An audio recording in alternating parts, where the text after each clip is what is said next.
Setting the parameters for asking questions has a lot to do with what you're curious and what you're interested in. And what you're interested in is something that comes authentic to who you are.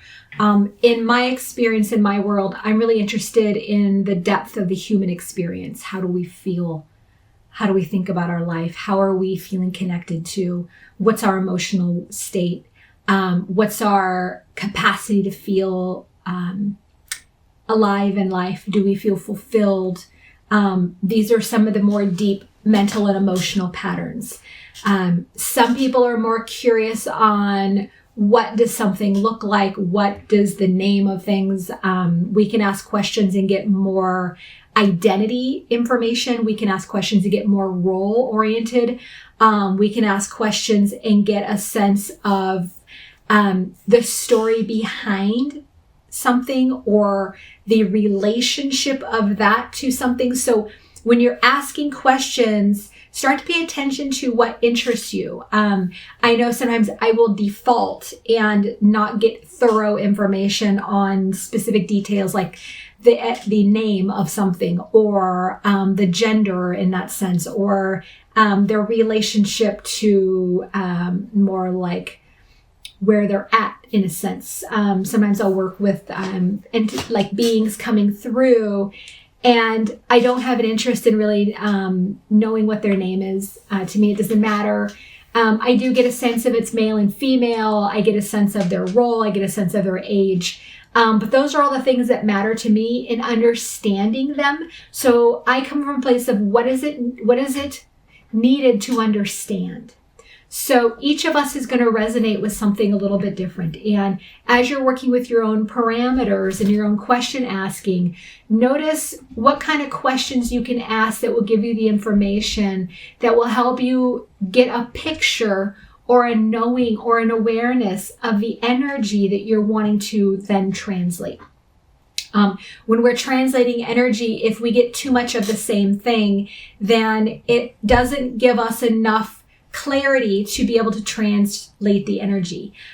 If we are working with emotions and some of the emotions are really similar, what other sensory systems are we using so that we can get details specifically about what is the energy that we're reading? We'll often like regret, resentment.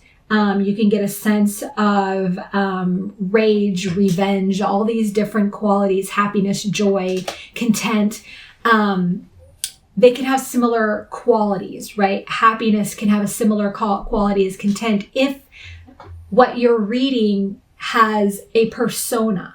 So if somebody's persona is sweet and delicate, happiness and content might feel similar. If you get an energy that is really fiery or feisty, you might have very extremes. So know the persona of the energy that you're reading. Whatever it is you're reading, you can be reading plant, you can be reading a book, right? You can be reading an inanimate object, and it can have a persona. What is that persona? Because in that persona, you're going to get a sense what it is to them, right? It's not what it is to us, it's what it is to them. So when we're reading and asking questions, we're asking questions about curiosity of understanding. It's not about figuring it out, because as soon as we go to try to figuring out, we go to our mind. Understanding is coming from here. I want to understand you, not I want to understand you. We're not projecting into that. So when we are setting an intention that I'm going to come back so I can allow the information to come to me, I am not attached. There's a sense of letting go in the experience where I don't need this.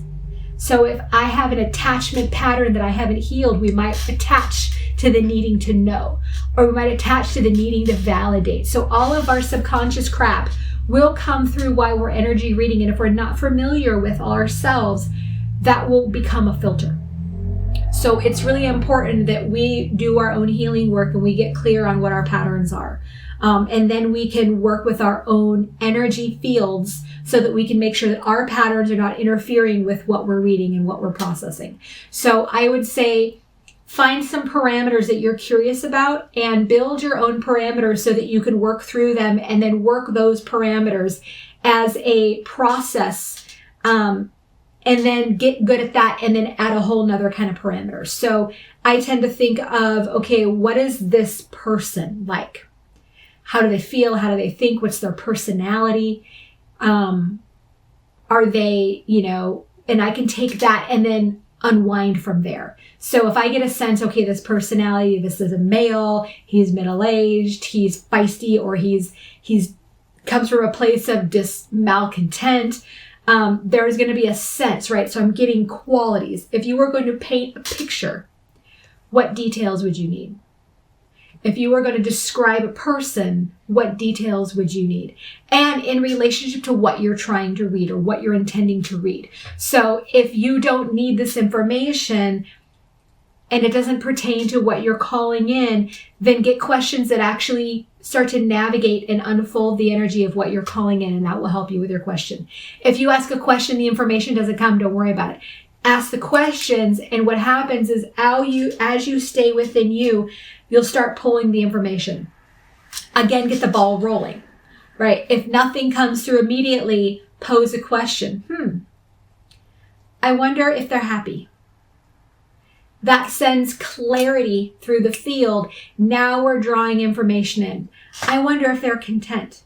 I wonder if they feel like they've achieved something in life. I wonder if they feel old. I wonder if they're middle-aged. I wonder what their hopes and dreams are. So all of these things, they're little glimmers that go off into the field, and it realigns the energy. So you can also say things like, show me how they feel about themselves. Tell me what's their biggest regret, right? So we can get really clear. Now, if we ask something ambiguous, we're going to get a lot of information like, what do they want in life? Well, have you ever asked a question to somebody and they just go on and on and on and on and on? That will come as your question, right? It'll come as your answer, and then you're going to get confused because there's going to be a lot of information coming through. So specific questions, yes or no questions per se, right? Are they happy? Yes or no? Do they feel joy? Yes or no? Right? Those kind of things. Because then when you read the information, it's like one thread coming through.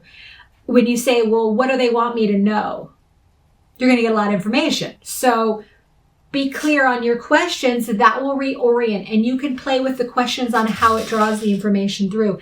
That will then help you start to tweeze out what you're reading, and make sure that you're reading from here and not thinking from here, right? Super important. Knowings and readings come from here through the connection.